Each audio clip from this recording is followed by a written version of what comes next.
In the last lecture, we learned about the implementation of the React router DOM.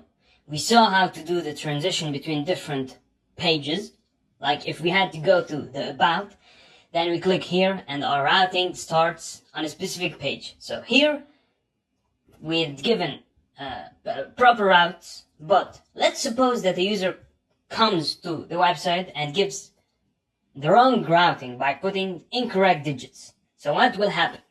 Basically, nothing will be rendered on this route because React has no idea on what to do on this route as we didn't define it. So that's why nothing will happen. Because even if they put some incorrect digits, React doesn't know like where should it take them. So we have to handle this condition. Basically, we'll make a page for errors, handling, meaning what page should be shown to the user if he puts the wrong URL. So we'll take another route and we'll give the path star. This sign means that the React gets any undefined route, then it will render the component which is in it. Okay, now we'll write element, meaning like when the user puts the wrong route, then the component inside it will be rendered. So we'll make a component and we'll name it error page.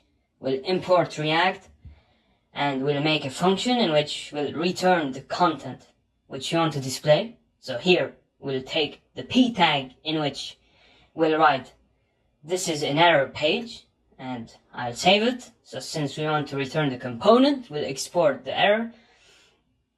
Now the error page has been created. Okay, now we'll import it.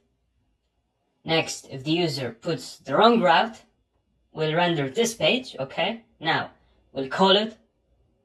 We'll check on the browser if it's working or not. So unfortunately, it's showing an error. So let me check it. We did a mistake, and that is,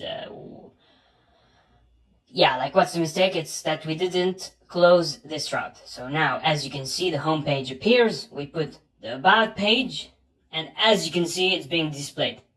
So in case any user wants to open the about page, but put something wrong, like if they put something wrong, then it will show this to them. It will show this is an error page. That's what will be shown to them. So meaning that if the user puts any route which is undefined, then it will render this page.